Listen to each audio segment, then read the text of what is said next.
Alaikum warahmatullahi wabarakatuh.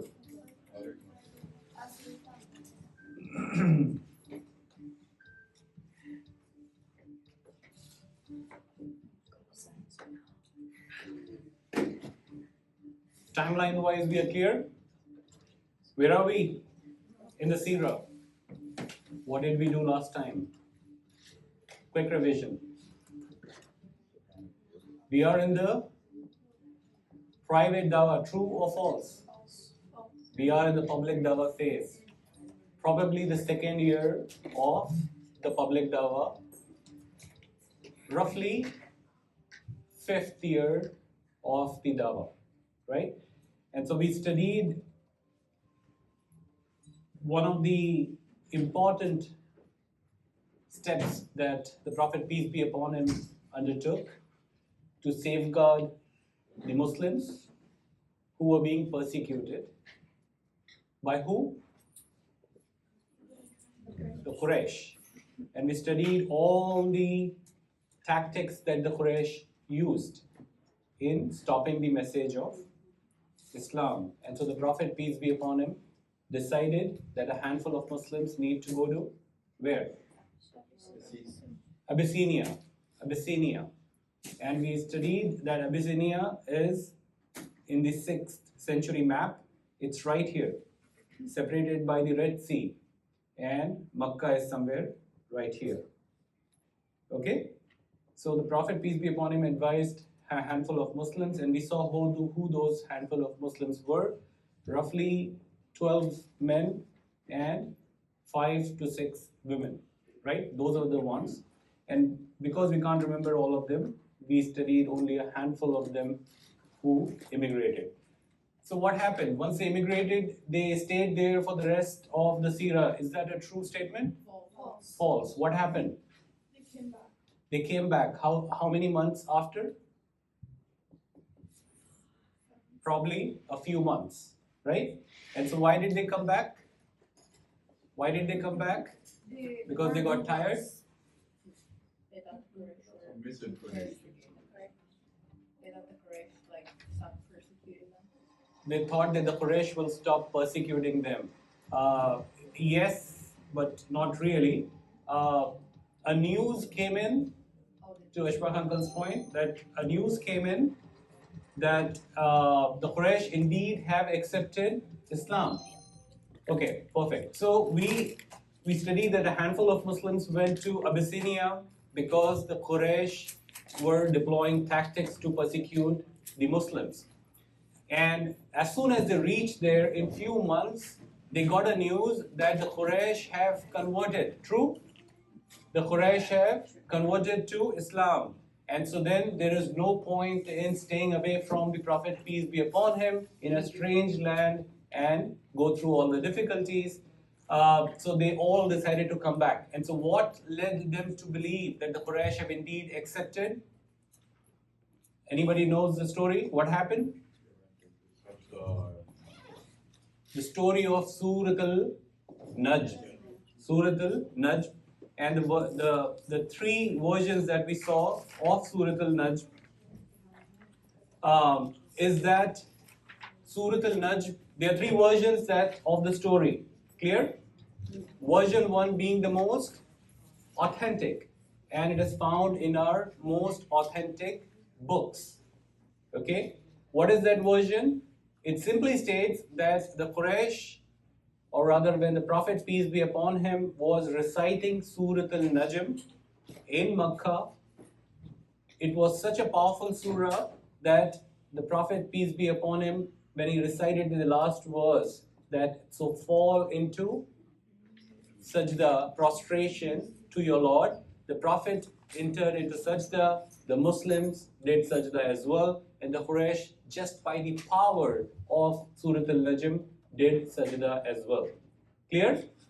There was only one person, Walid ibn Mughira, who was a renowned poet, and even he got moved. His arrogance took over him, and he couldn't do sajda, but at least he picked up the sand and just rubbed it, saying, "This is enough for me." But the point is, everyone was moved. That is version 1, and that is found in our most authentic books, and we studied all the books of the Seerah, or rather of our Hadith, the 6 books of the Hadith, and this particular version features in almost all our authentic books. Version 2 and 3 are not found in the authentic books but are secondary and tertiary books, and I have listed some of them for your reference. Version 2 simply states the following. Version 2 states that when Surah Al-Najm was being recited, the Prophet, peace be upon him, no difference from as far as the Prophet, peace be upon him, story or the Muslims, but the Quraysh heard something extra. What extra did they hear? They heard some praise of their own idols. Who are the idols? Allah, Manat, and Uzza, right? Allah, Uzza, and Manat, the third one. And what did they hear? They heard that these are great, mighty cranes, meaning authentic or rather magnificent birds. In Arabic, it is called as gharaniq. Complicated word. Try and remember, because in the stories of the hadith, the secondary and the tertiary, it's called as not satanic verses. It's called as qissatul gharaniq. Okay, so they heard an additional line stating that these are mighty cranes and their intercession will be accepted. The moment they heard this, they thought a good deal has been struck, because if these idols are, their intercessions are accepted, this is exactly what they believed. They believed in Allah, but they thought that these angels, Allah, Manat, and Uzza, they are all intercessors, and their intercession, if it is accepted, perfect, no problem. Clear? That's version 2. There is no harm or there is no blame on the Prophet because he did not hear it. There is no blame on the Muslims because they did not hear it. Version 2 simply states that only the Quraysh heard some additional verses. Clear? Clear? Everyone clear? Version 3 is a slightly complicated one, and again, a very handful of scholars have accepted it. And version 3 simply states that for a brief period of time, the revelation from Angel Jibreel stopped, and Satan said that the intercessions will be accepted. And as soon as Jibreel realized and he corrected the Prophet, these verses were removed. Okay, so this is version 3. Again, in a very tertiary book, it is referenced. And there's only one scholar that we know of, Ibn Taymiyyah. He accepted this verse, or rather he accepted this version only because there is a corresponding verse in Surah Al-Hajj which states that whenever something like this happens, Allah removes what Satan has said and makes his word pure. So Ibn Taymiyyah's only reason for accepting this is because it is a proof that that Quran is even more accurate, because anything Satan whispers, it is being removed, and this verse points to that. Of course, the counter to this is that the scholars said that this verse has whatsoever no connection with Surah Al-Najm. Absolutely. Okay. So these are the 3 versions, and bulk of the scholars, in fact, every one of them, are in the camp of version 1. I forgot to mention last time that in 1966, not long ago, there was a conference exclusively done on this topic,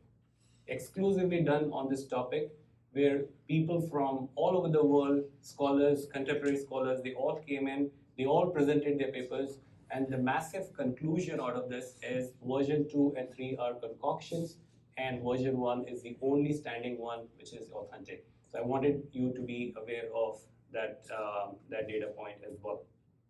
Fair. So we move on, and we finished one important aspect of, or rather one important milestone of the Seerah, where the people who migrated came all the way, standing on the outskirts of Makkah, now faced with a question. What is the question? What are they thinking? Should we go back, or should we, while we are here, should we come and meet the Prophet, peace be upon him? And so everyone decided, or rather, everyone wanted to stay back, but their minds thought that they should continue their mission. Anyway, after a long struggle, emotions took the better of them, and they all decided to go and enter Makkah anyway. Okay, what is the issue though? What is the issue of entering Makkah now? Can they just enter Makkah? Can they? Goes back to one original concept which I mentioned. How did Arabia work? It worked with tribal allegiance. It worked with tribal protection. When these guys moved out, they lost security. They lost protection. They lost allegiance to their own tribes. Okay? So in a way, think of it that they have lost their passports of entering Makkah. So they need somebody to sponsor them to enter Makkah. And so they send out emissaries, send out feelers of who would be willing to sponsor. Okay? So one such sponsor, one such companion sponsored a person named Usman, not to be confused with Usman ibn Affan, but he got an entry and he got protection while others did. So he was not really happy, and he in fact ended up giving his protection pretty soon. Okay.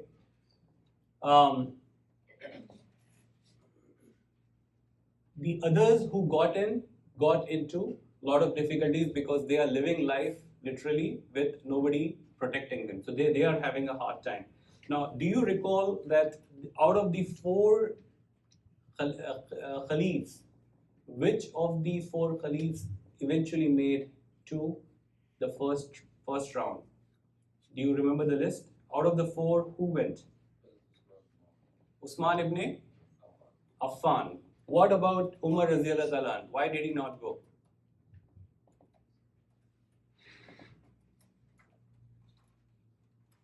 Why did he not go?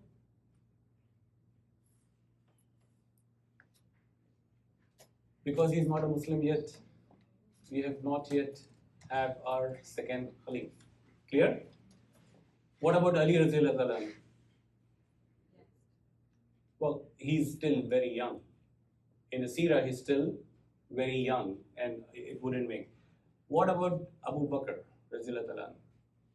He wanted to, but He wanted to, but somebody prevented him. And who is that person who prevented him? We have heard that story from Brother Khalid several times. A guy named Ibn Daghina, Abu Daghina. Okay? And so he felt, and he had a trade relationships with the Quraysh. So he said, I'm willing to give you protection, but people like you should not leave, right? And it so happened that the Quraysh eventually agreed to let Hazrat Abu Bakr stay, but on one condition. What was the condition? That he be not allowed to recite Quran in public. Because it was said that Hazrat Abu Bakr's recitation had power. He was very moved when reciting the Quran, and he would cry often. And so people would gather around Hazrat Abu Bakr when he would recite the Quran. So the Quraysh said, there's one condition, that we will accept him staying, but he should not be allowed to recite Quran in public. And so Hazrat Abu Bakr did something innovative. He stood up a room just outside his house, and he called it as like his private mosque. And he would pray inside that room, of course with loud voice, loud enough that people who were passing by could still hear, and people would really gather outside his room to hear all the Quran. Okay, so no harm, no foul. But Quraysh eventually found out that this is a way around this topic, and eventually Abu Daghina was called saying, listen, we gave this protection based on this condition, but now this condition is being pulled back. And so Hazrat Abu Bakr in fact asked Abu Daghina to withdraw his protection. Okay, so that is one story I wanted you to be aware. So Usman ibn Mazun is the other Usman, which is not to be confused with Usman ibn Affan that led me to. So he's the one who got his first protection. Okay, fair. Now, once the Quraysh or once these people are in, what happens? When some visitor comes to a town, what happens? You go and meet the visitors, right? And you go and meet the visitors, and the visitors tell you the story of the distant land that they just came from. That same thing happened in Makkah. All the folks who had the 17 folks are now meeting all the other Muslims, and they're telling stories of how great of a ruler Najashi is, and they got protection, they got hospitality, they got safety, they got respect. What do you think the Muslims are going to feel? They wanna go. They want to go. Here they are getting persecuted under the Quraysh. And here's a good story of a good life sitting outside, right? And so, as it turned out, in the second migration to Abyssinia, not 18 but 80 people sign up. How many? 80. Incidentally, at that time, the population of Makkah is about 800. So 80 is what percentage of 800? 10% of the population. 10% of the population is now ready to move outside Makkah and migrate. What do you think it tells the rest of the Arabs about Quraysh? Does it send a good message to the rest of the Arabs of what is happening in Makkah? No. No, right? 10% of the people leaving the town says a lot about the ruler or the governance of the Quraysh, and as a result, it was a case of,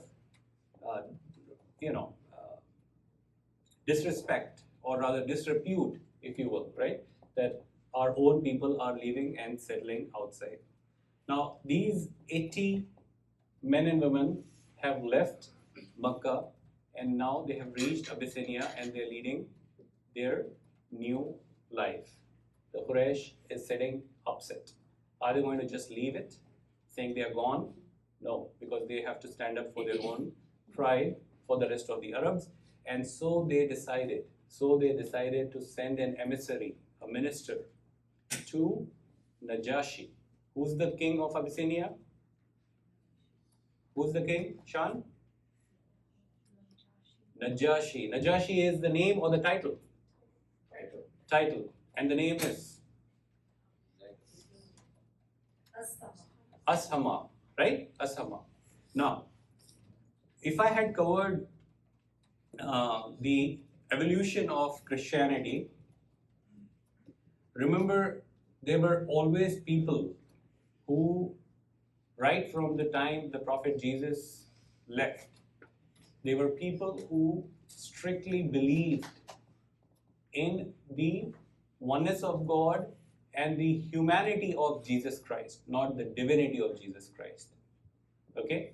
And a Najashi happened to be one of them. He is a true Christian who believed that Jesus Christ was a human messenger and a prophet sent to the tribe of Israel, guiding them in the same way that Moses, peace be upon him, did. Clear? That is Najashi. And look at the choice of the Prophet, peace be upon him, in selecting Najashi as a place for the Muslims to migrate. Clear? Okay. So the Quraysh sent an emissary, 2 men. One of them is a seasoned career politician. You know who seasoned career politicians are? You have to see our own, right? That means they are very smart. They are crooked. They will not give you a straight answer. They will find ways to get a message so that it puts the other party in trouble. You see what happens, right? Every time the politicians, when they fight, they are always finding fault in the other party's position. So this seasoned careered politician his name is Amr ibn As. What is his name? Amr ibn As. It's not on this chart, so you don't have to look here. Okay, I'm just narrating a story. Amr ibn As, along with one companion, is sent to Abyssinia to get all these men and women back. What is the first thing Amr ibn As does as soon as he lands in Abyssinia? What does he do? He does exactly what a great politician would do, even in today's time. We call it lobbying, right? He met all the ministers of the Najashi and he gave them expensive gifts. He gave them expensive gifts and he said, some foolish men and women from our community have left our religion and left our land and have reached to your shores. When I put this proposal in front of the Najashi, we just want you to be on our side. Clear? And he goes and meets all the ministers of Najashi. Okay? And sure enough, they all agree because they are getting expensive gifts. They don't have any rhyme and reason to be on the side of these handful of Muslims and so on and so forth. So they all agree and the court of Najashi is set. The court of Najashi is set and Amr ibn As makes his point. Amr ibn As makes his point, exactly the same point, that some foolish men and women from our land have left their religion and they don't follow yours. Look at the way he's positioning. They don't follow yours. They are foolish men. They have come up with some innovative religion of their own, and they have taken your land. They have made their way all the way to your land, and we want them back. We do not want trouble in your land. Clear? As soon as this happens, what do the ministers do? They support him. They immediately support him because they got their lobbying gifts already. And so said, yes, fine, everything is fine. It's a unanimous vote. Everyone saying, go ahead and release all these 80 people. Let them go back with Amr ibn As. Not Najashi. Najashi stands up and he says, I will not make that decision until I hear their side of the story.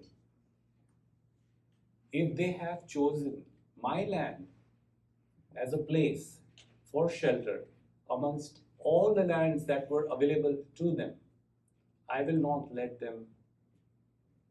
give away them to you without first hearing their side of the story. And so he calls the Muslims to come and explain. And here in the Seerah comes a masterpiece of a speech. Anybody who is in public speaking, anybody who gives speeches, or this is a lesson for every one of us. Okay, how to structure a argument. How to structure an argument. What are the challenges in front of the Muslims? In responding to this question, what are the challenges? First, you have come to a new country. You don't have any supporters. Second, you have come to a country which does not believe in the religion, in fact, does not even know your religion.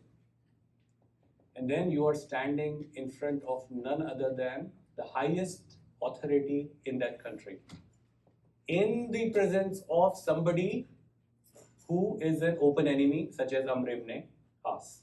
Clear? So let's do a little deep dive on the speech itself.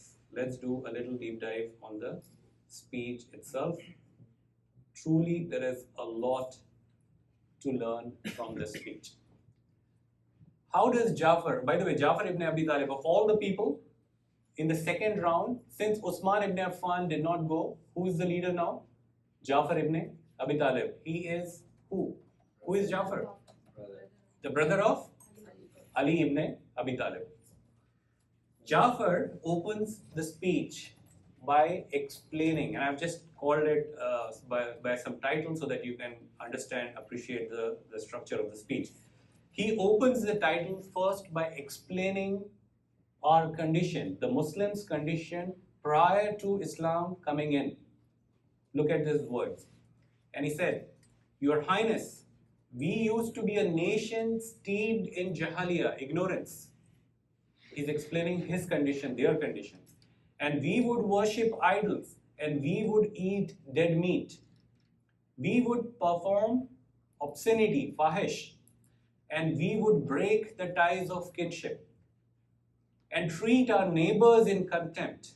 And the strong amongst us would eat up and devour the weak, and we remain in this state until Allah subhanahu wa ta'ala sent a messenger to us. So he basically explained we were in a state of chaos. We were, as humans, we had given up all the humanity amongst us until Allah subhanahu wa ta'ala did us a favor by sending a messenger. Now, the next is to establish the credibility of the messenger. Who is this messenger? The credibility of the messenger, first of all, it's not a new person. This messenger was known to us. He is from our community. We know his house, we know his lineage, and we know his truthfulness because he was Al-Amin. And he never spoke one lie in his life. Now you establish the credibility of the messenger as well. Okay? Let's go to the message. And so he invited us in one God alone, and to leave our idols. And he told us to abandon the ways of our forefathers and to leave the worship of stones and the statues. And he commanded us to be true when we speak and to fulfill our promises and to fulfill the ties of kinship. He told us to be good to our neighbors, and he commanded us to avoid all evils.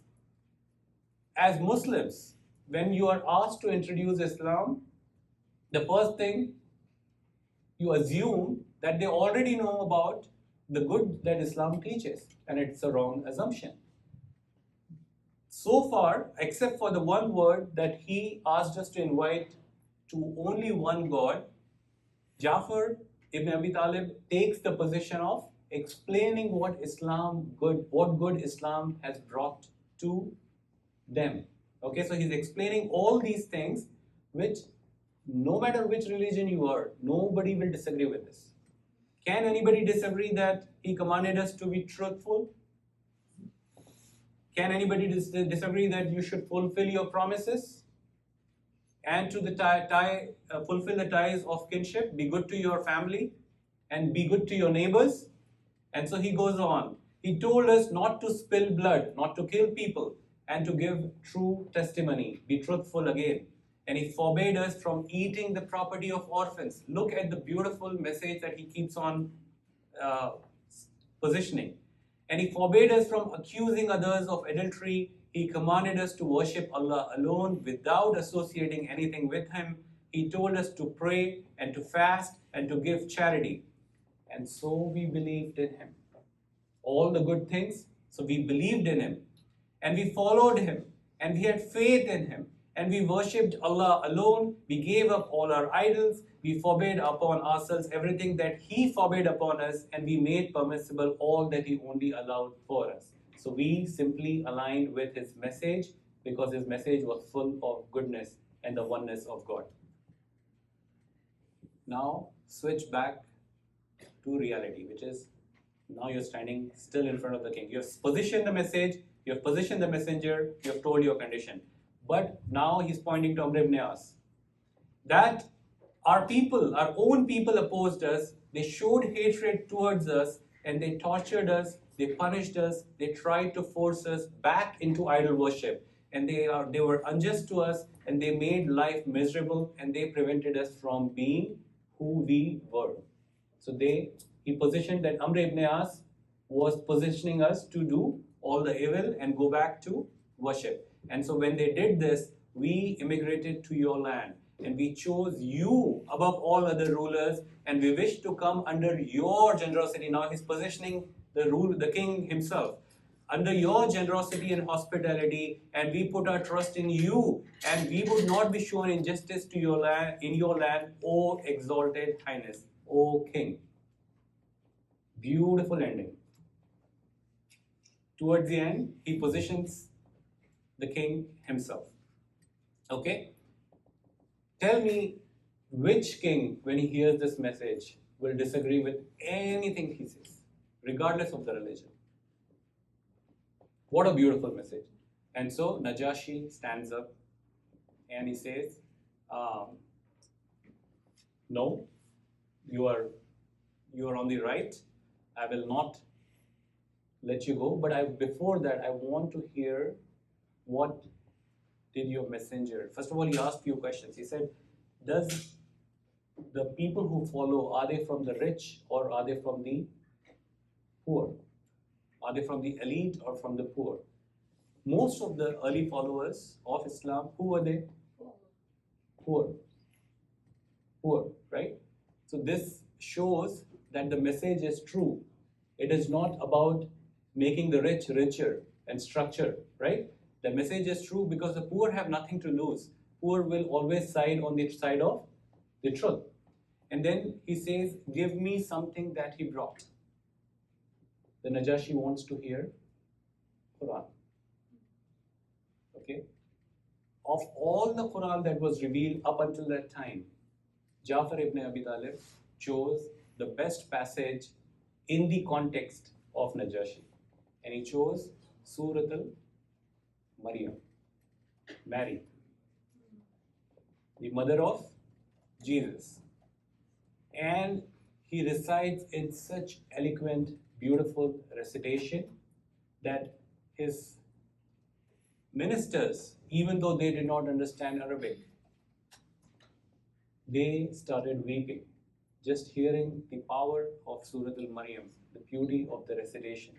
And it was translated to Najashi. The message was translated to Najashi. And he said, he picked up a twig. He picked up a branch, a twig, and he said, the message that you just gave is the same message. It is.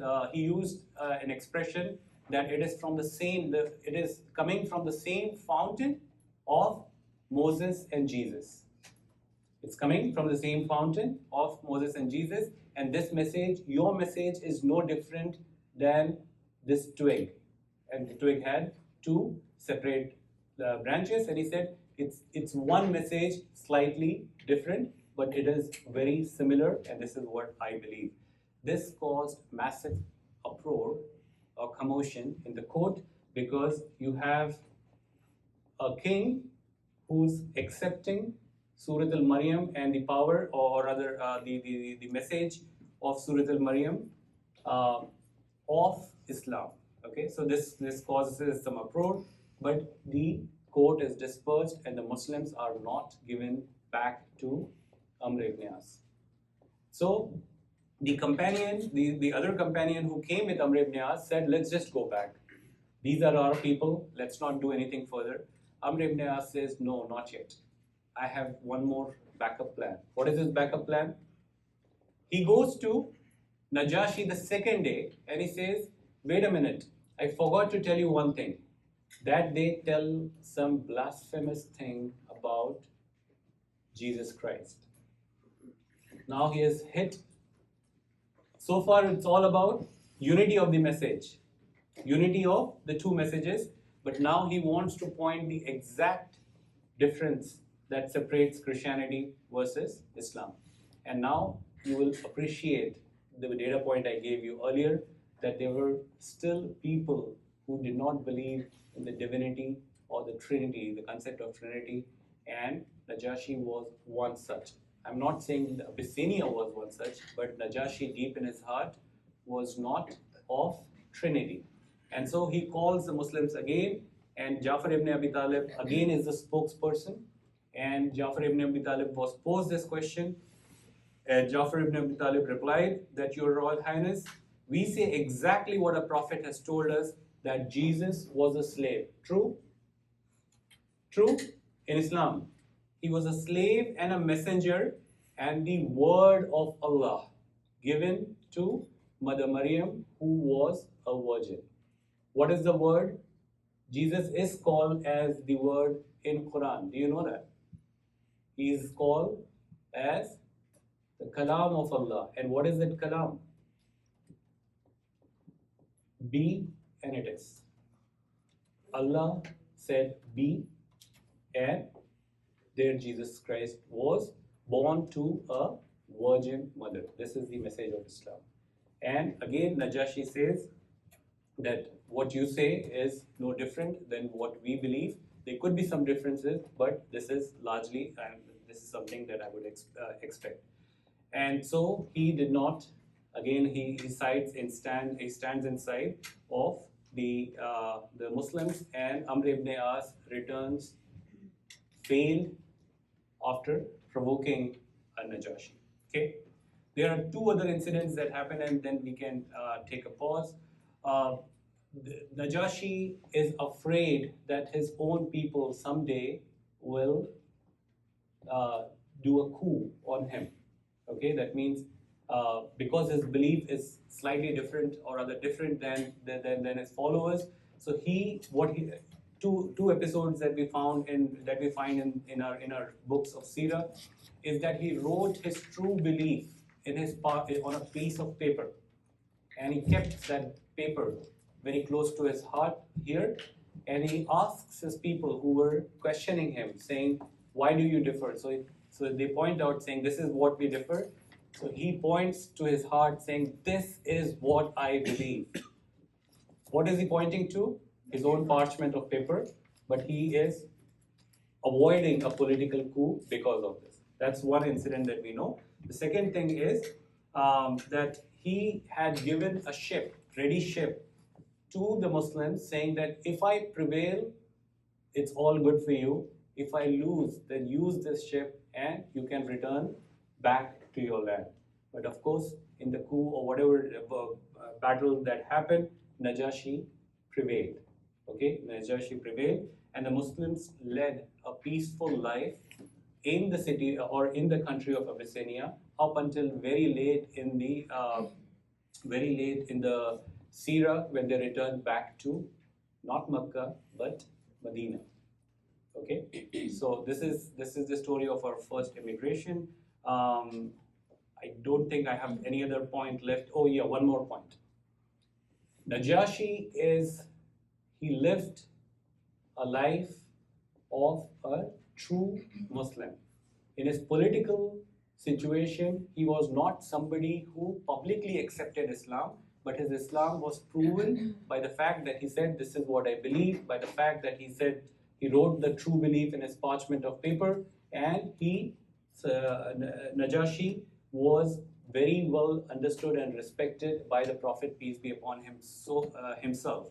So much so that when Najashi, in about 4 to 5 years later, when he dies, Jibreel alayhi salam comes and reveals this news to the Prophet, and he is one of the only ones the Prophet, peace be upon him, did Salatul Janaza in absentia.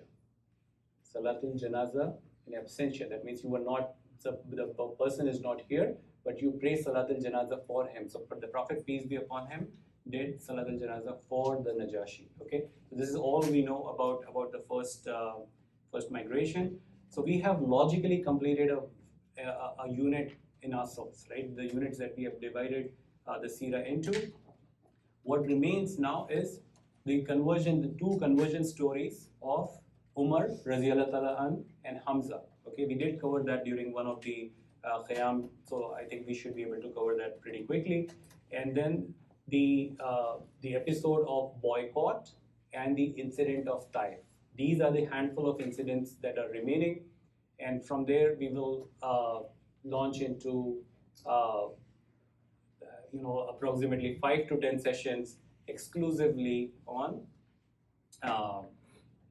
Isra al-Miraj. Okay, and most people in Seerah will find the story of Isra al-Miraj very exciting. So we'll launch that. So we'll take a logical break. I do have a personal travel coming up for the next few weeks, so we will take a small break. I will send out some questions and I will send out some exercises that you guys can keep revising. But logically, we have finished one more unit. We finished 2 units. Now we have finished the 3rd unit as well. Okay. I'll pause for any questions. Otherwise, we'll continue in few weeks from now.